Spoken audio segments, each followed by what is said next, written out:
Just when you thought the regular season was here and you were super excited and you've drafted your fantasy team and you're ready to go, well, there's drama heading into week one. We're here to talk about it on the Audible. And Kyren Williams is a punt returner now? Okay, what? Like Sean McVay, what? Huh? What's going on here, Bloom, and why?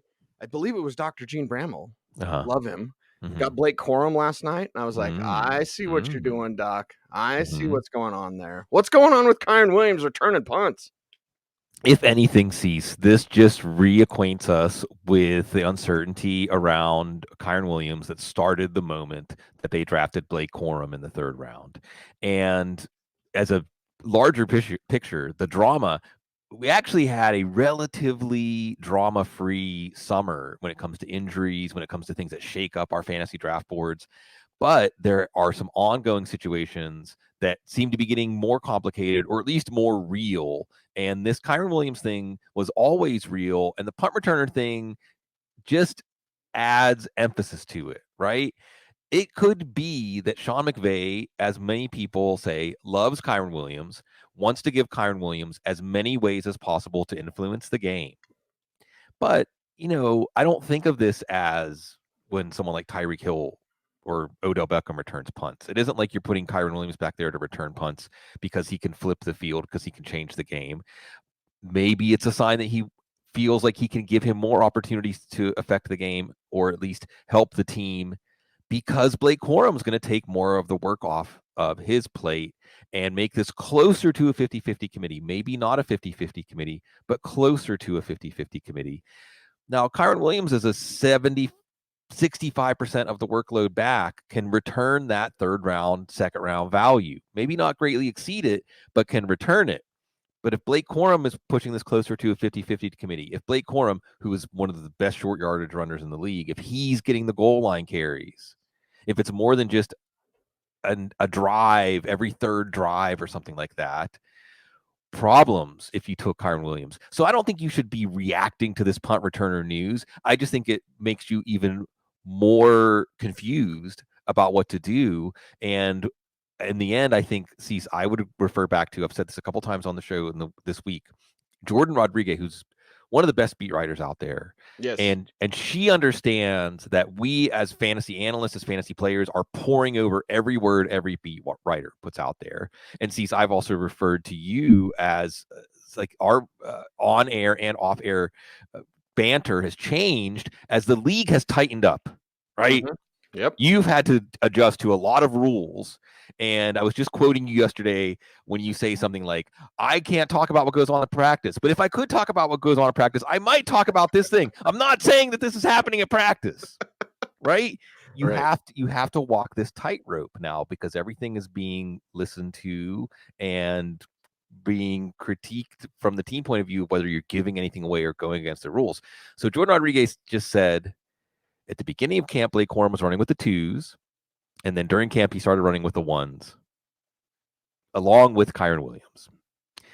And I feel like she's trying to tell us, like, hey, Blake Corum is not just going to be a mere backup. Right. Blake Corum, it isn't just Blake Corum is going to be the guy that whenever Kyren Williams says, hey, can I have a break? So we'll see. But I do think it should make you a little more excited to draft Blake Corum. And hey, if Kyren Williams can stay healthy, he's not going to be an unmitigated bust, but this might be more of a shared backfield than people who are drafting Williams once. Yeah, and it's just weird. And by the way, Jordan was like first on the scene with Puka stuff. I remember the Rams had the joint practice with the Broncos last year, and I was talking to somebody who dabbles in fantasy, and this person was like, hey, Van Jefferson. I was like, Van Jefferson sucks. I was like, you got to get the Puka Nacua kid, because I had heard Jordan talk about him. And then putting my eyes upon him, so Jordan knows quite a bit. Listen to her for sure. And this whole thing is like, if Williams is a little bit banged up, here's the problem, Bloom. Like you say, not an unmitigated bust, and I totally agree with you, right? Totally agreement. But here's the problem. Blake Corum's just better. Yeah. And once you get that little, if Williams, because he's returning punts and he gets a little bit of an ankle thing or something, and then he misses a week, Corum could just take over. And now it's Williams who is like the backup, high value reserve type of player. So we might see it flip. I think that's something we have to keep in mind too when we think about the coaches and the track record. Sean McVay is not attached to depth charts at running back. Sean McVay will go with the flow, and the flow could be, and tracing this all the way back, before the draft, I was not as high on Blake Corum as I was after the draft, because I expected that Blake Corum was going to go to a team where he would be the second or even third most athletic running back on his roster. And he ended up on a team where he is the most athletic back on his roster. Number one in worst trade in history is DeShaun Watson. Okay, I know the Steelers haven't won a playoff game since 2016, and boy, does that sting to say, but at least, and they have Russell Wilson, who's terrible, but at least they didn't trade for DeShaun Watson. Now, he reworked his money, and then there's the rumor about the Jameis Winston trade, and then there's the rumor on top of the rumor about, well, DeShaun can't handle a strong leader as a backup, so it's almost Watson who's kind of promoting a Winston to be traded, because guess what? Everybody loves Jameis Winston. Everybody in that locker room loves him. And again, rumors, drama, Bloom. But Watson reworked his money and maybe doesn't have Winston as his backup. I don't know what will happen here. But again, it's more drama with the Browns. There is some resolution here, as it sounds like Tyler Huntley is going to be released. And I can't remember who it was that put out there that the Dante Foreman release was temporary, procedural, and he would be back with the team. And it looks like that's going to happen. Not confirmed. Maybe by the time you're listening to this, it is confirmed. But as you said, Cecil, it's vibes. It's all vibes in the year 2024, right? It's good. It's get crunchy, right? The vibes around DeShaun Watson aren't changing. They're not changing. It was supposed to be, well, he had the offseason surgery. Everything's better. But then on the eve of the season, I have to take a little break, a little shoulder fatigue. Arm fatigue. I mean, that's not what you want right before the season. And then, as you've alluded to, Cecil, and I think that this is something that has been a part of stories where your typical NFL fan might not understand that. I don't want to call it locker room politics, because it's not politics. I think it's just natural leadership. Who has natural leadership? Who do players rally behind? Let's go back to the Rams really quick, okay? Because the Rams made a curious trade this week.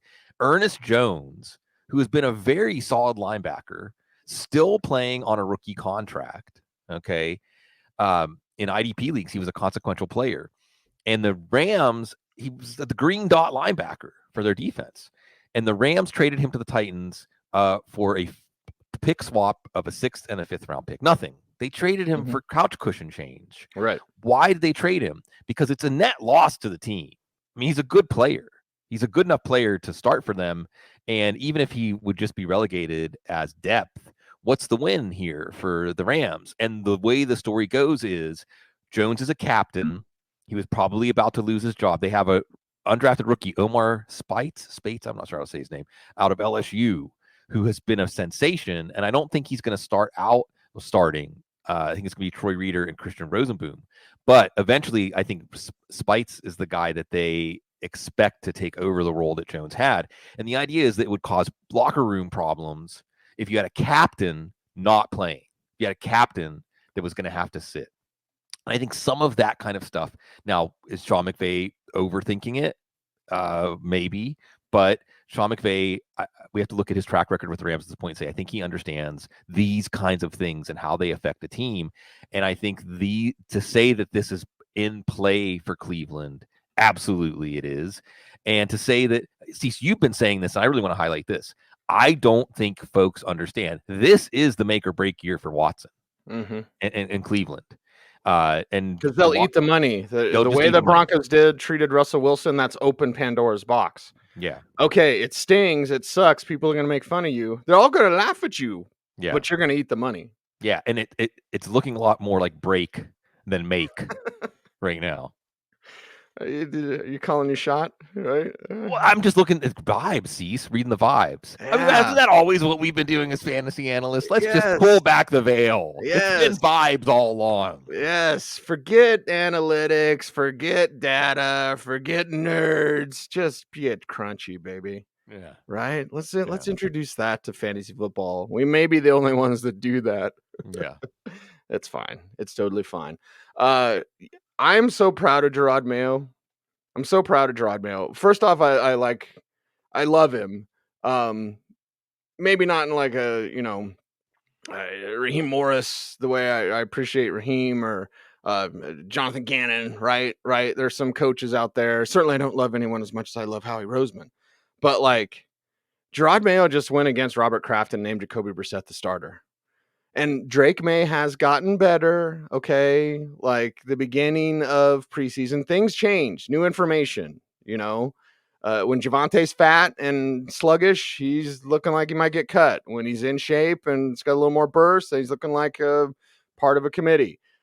With Jacoby, it's like, all right, Drake May wasn't any sort of competition at the beginning of camp. He became better competition towards the end of camp, and all roads will lead to Drake May eventually. But for right now, I'm just proud of Gerard Mayo because he wants to win. I don't know how they're going to do it with their collection of talent, but it's like Robert Kraft said at the owners' meetings, we need a franchise quarterback. And all of a sudden the tenor changed with the Patriots. Like, we're getting Drake May. Okay. But Jacoby Brissett is beginning the season. How long can he hold off May, who again is improving, and this team with the lack of talent, not going to win games, even though they want to, Bloom. That means Brissett's days are numbered. Yeah, our Joe Bryant put it well when he was talking about it behind the scenes, all the great football guys conversations behind the scenes.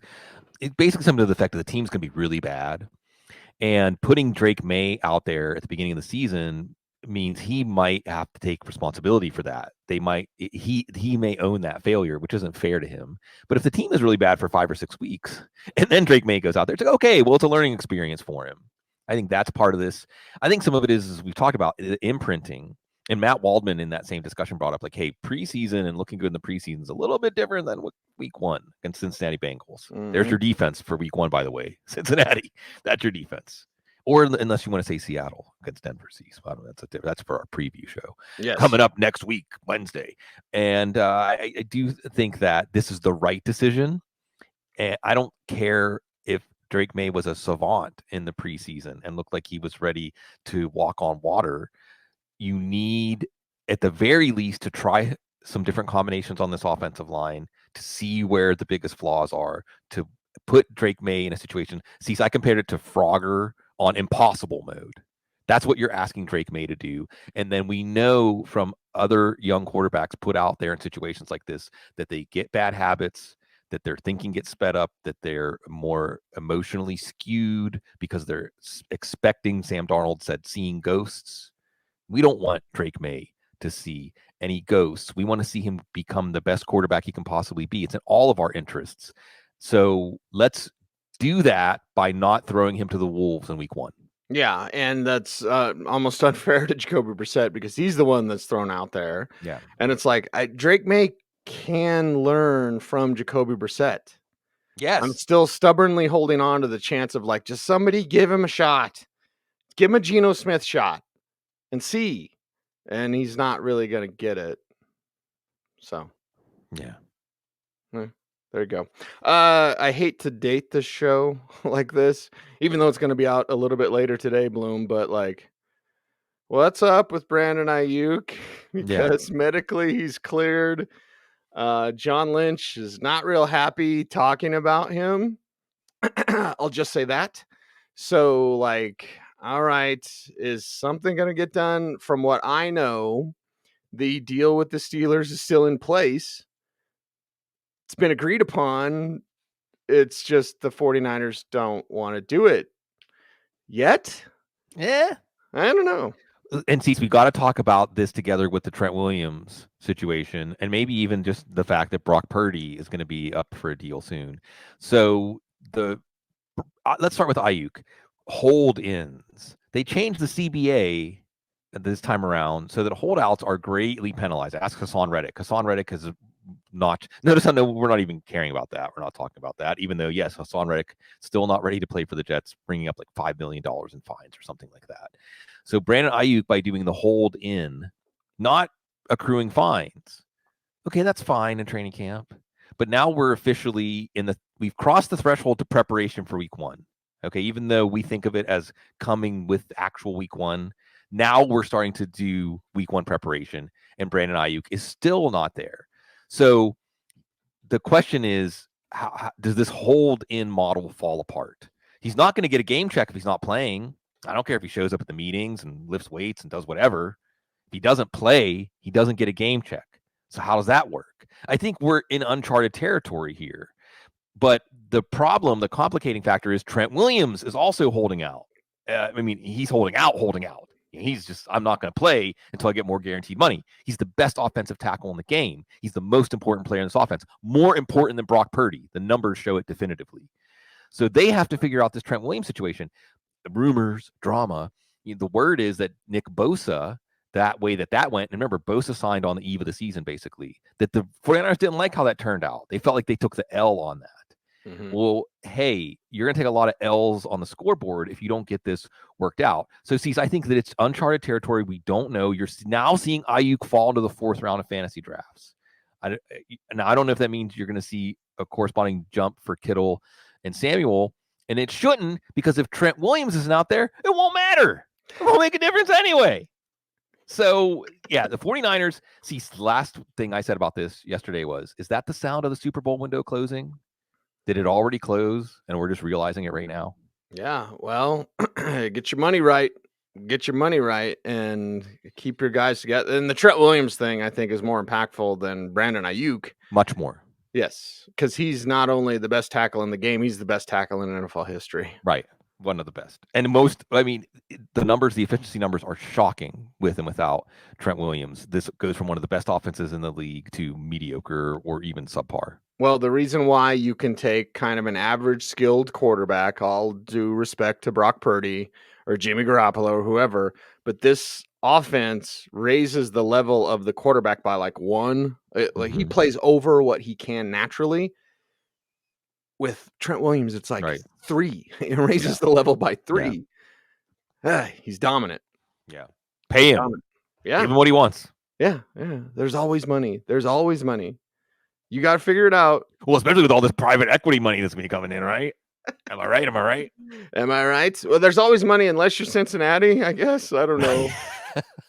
That's a wonderful transition. Yes. How do we talk about Jamar Chase? Because it's like, poor Zach Taylor, right? He's like, he's totally going to be fine. He's going to practice this week. And then Wednesday comes around. And then my Morgan Freeman voice. In fact, he would not practice on Wednesday. We're recording this on Thursday. You're watching this on Thursday. Maybe it's released on Thursday. Anyway, how do we approach the Jamar Chase situation? It's ominous, right? It's ominous that Zach Taylor said, everything's fine. Everything's going to be fine. Red Freak 1. Jamar Chase is going to be out there. And then Jamar Chase shows up in street clothes again. And I believe this morning, Thursday morning, as we're recording this, also he showed up again at street clothes. And again, this is that pushing that hold-in situation. Now, the Bengals broke all their rules. Still one of the cheapest teams. Broke all their rules and gave Joe Burrow his extension before they absolutely had to. Will they break the rules again for Joe Burrow's favorite target going back to whenever they were together at LSU? Because Jamar Chase isn't even at his 5th-year option yet, unlike Brandon Aiyuk. He's it's got 2 years left of team control, but he wants to get what he believes he's earned. And we have heard that he is willing to take this into the season. So again, from a fantasy perspective, if he falls to 9 and you're choosing between him and AJ Brown, I don't want to have to make that decision, because if we're counting on an organization, I think both of these organizations, the 49ers and the Bengals, I don't have faith in them. I had more faith in Jerry Jones to sign CeeDee Lamb before the season than I do for the Bengals to figure this out. And with the Bengals, I think the team's fine. You're hearing all the teammates saying the right things, and it's just a question of whether the Bengals are going to find the money to $80 million or whatever they have to give him to make this go away. With the 49ers, I think there's pride involved. I think there's some sense of drawing a line right? And remember, Brandon Aiyuk started out his career in the doghouse. How much is that looming over this situation? But with the Chase situation, I think it's pretty clear that Chase is showing by not going to practice this week that he will take this into the season unless the Bengals do what he believes is called for. So at this moment, yeah, I might let Jamar Chase fall past me at the 8, 9, 10 pick, and me looking a little closer at T. Higgins and hoping that Andre Ioshevich is ready to play a larger role, at least at the beginning of the season. Yeah, get ready to go and ready to deal with this drama. It is the Audible, of course, here on our YouTube channel. We appreciate you all for watching. Make sure to subscribe to footballguys.com if you want to support the show. We don't do any silly super chats, so we just ask. Subscribe to footballguys.com. We've got a great price, and it's great for you. We got tens of thousands of pages for you to dominate your fantasy football league. Make sure to subscribe to our other YouTube channels as well, Dynasty and Fantasy Football and the Audible. We got 3 channels, lots of personalities, lots of information for you. It is footballguys.com. So here we go. Our previews start next week. Yeah. That'll be coming out on Wednesdays and Thursdays. Our recap will start next week. On Sunday nights, we'll be live. And then a change of programming schedule. We will have our waiver wire show on Monday this year, not on Tuesday, because we have more Bob Harris coming for you on this channel. So be ready for that. Matt Waldman on Thursday nights again. We'll start up next week. So it's wonderful. It's beautiful. And we are back. The regular season is here. So we made it. We made it. Follow Sigmund Bloom on Twitter X at Sigmund Bloom. The show's at the Audible. I'm at Cecil Lammey saying thanks for watching. Stay tuned. And would you please watch these other videos wherever they're at? I think they're right here, right there. Okay. Stay tuned and stay frosty.